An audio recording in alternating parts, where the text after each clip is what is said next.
Hello everyone. आज हम लोग एईसी के पीवाईक्यू का सॉल्यूशन देखेंगे जो कि सीएससी ब्रांच के लिए है।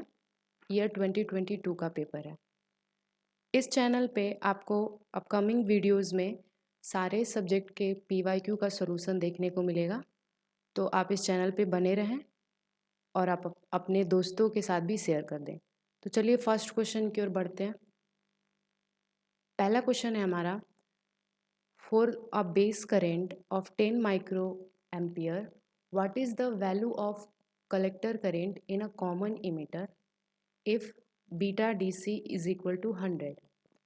तो इस क्वेश्चन में बेस करंट हमारा गिवन है 10 माइक्रो एम्पियर और हमें कलेक्टर करंट का वैल्यू फाइंड करना है। करंट गेन हमारे पास गिवन है 100। तो हमारे पास एक रिलेशन होता है कलेक्टर करंट, बेस करंट और इमीटर करंट में। IE is equal to IB plus IC, और IC का एक रिलेशन होता है IC is equal to beta into IB। Beta current gain और IB base current. Beta given है 100 और IB गिवन है 10 micro ampere which is 1000 micro ampere, जिसको हम लिख सकते हैं 1 मिली एम्पियर। तो हमारा ऑप्शन नंबर 3 होगा इसका आंसर। तो नेक्स्ट क्वेश्चन की ओर बढ़ते हैं।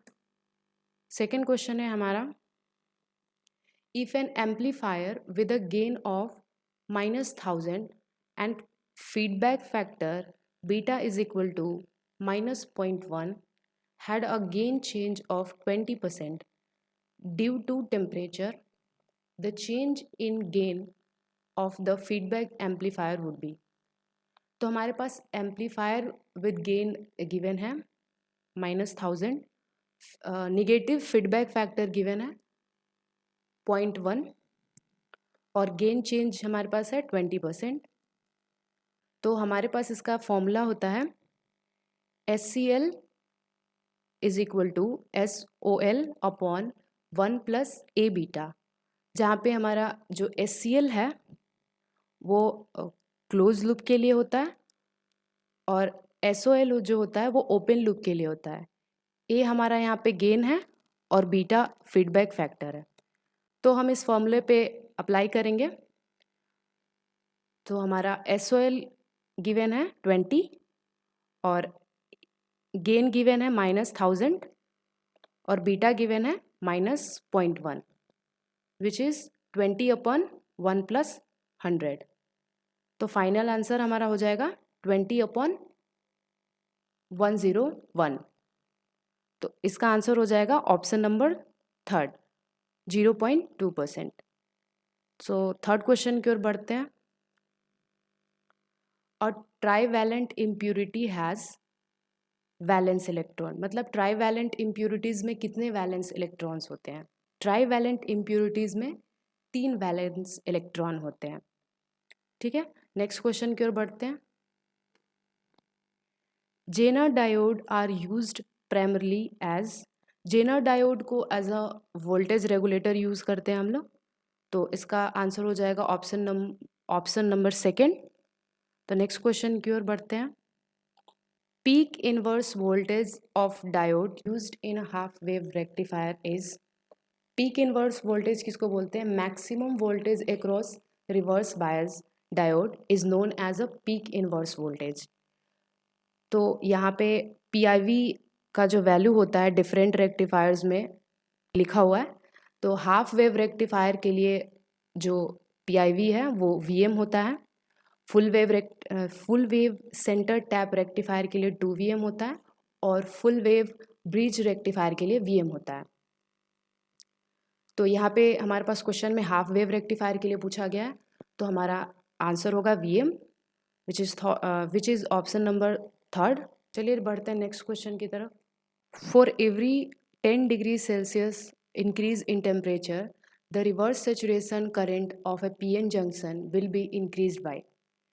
तो आप इसको ऐसे याद कर सकते हैं कि जो रिवर्स सेचुरेशन करंट होता है PN जंक्शन में वो 2 टाइम्स से इंक्रीज हो जाता है जब टेम्परेचर 10 डिग्री सेल्सियस से इंक्रीज होता है। तो इस क्वेश्चन का आंसर हो जाएगा ऑप्शन नंबर 2 2 टाइम्स। चलिए बढ़ते हैं नेक्स्ट क्वेश्चन की तरफ। नेक्स्ट क्वेश्चन है, a BJT transistor operates in which region when the base emitter junction is forward biased and the base collector junction is reverse biased। तो इस क्वेश्चन को हम इस चार्ट से समझ सकते हैं। जब हमारा बेस इमीटर फॉरवर्ड बायस्ड हो और बेस कलेक्टर रिवर्स बायस हो तो वो एक्टिव रीजन में होगा, और अगर बेस इमीटर जंक्शन और बेस कलेक्टर जंक्शन दोनों फॉरवर्ड बायस में हो तो ये सैचुरेशन रीजन में होगा, और अगर दोनों रिवर्स बायस में हो तो ये कट ऑफ रीजन में होगा। तो चलिए नेक्स्ट क्वेश्चन की तरफ बढ़ते हैं। हमारा, in an RC phase shift oscillator the phase shift provided by each RC stage is. तो इस क्वेश्चन को हम सर्किट डायग्राम की हेल्प से समझ सकते हैं। यहाँ पे हमारा 3 आरसी कॉम्बिनेशन का सर्किट दिया गया है, जिसमें कि हमारा टोटल फेज शिफ्ट जो प्रोड्यूस करेगा आरसी स्टेज वो 180 डिग्री के बराबर होगा, और ईच आरसी स्टेज जो फेज शिफ्ट प्रोवाइड करेगा वो 60 डिग्री के बराबर होगा। तो इस क्वेश्चन का आंसर हो जाएगा ऑप्शन थर्ड, 60 डिग्री। तो नेक्स्ट क्वेश्चन की तरफ बढ़ते हैं। If a PIV rating of a diode is exceeded, जब पीक इनवर्स वोल्टेज का जो रेटिंग होता है वो बहुत ज़्यादा एक्सीड कर दिया जाता है, बहुत ज़्यादा बढ़ा दिया जाता है, तो उसका इफेक्ट डायोड पे क्या होता है, ये हमसे पूछा गया है क्वेश्चन में। तो जब हम मैक्सिमम वोल्टेज अप्लाई कर देते हैं रिवर्स बायस में तो उसी को बोलते हैं पीक इनवर्स वोल्टेज। डायोड जो होता है वो हमारा यूनी डायरेक्शनल डिवाइस होता है। अगर हम डायोड पे PIV वोल्टेज से ज़्यादा वोल्टेज अप्लाई कर देते हैं तो एवलांची ब्रेकडाउन हो जाता है, जिसकी वजह से हमारा डायोड जो होता है वो डिस्ट्रॉय हो जाता है। तो इस क्वेश्चन का आंसर होगा option number 2, the diode is destroyed. तो नेक्स्ट क्वेश्चन की ओर बढ़ते हैं।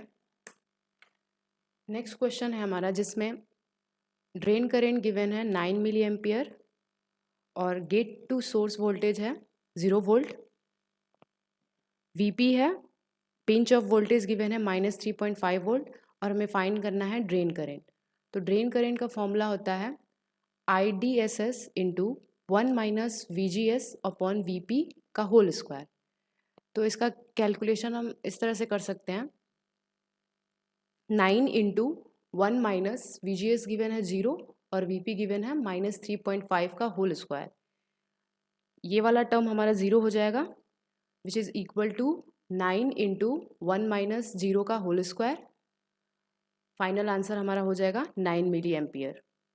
तो ये ऑप्शन नंबर सेकेंड है, यही हमारा आंसर हो जाएगा। तो उम्मीद है कि आपको यहाँ तक का सोल्यूशन समझ में आया होगा। क्वेश्चन नंबर 2 का सोल्यूशन हम नेक्स्ट वीडियो में देखेंगे।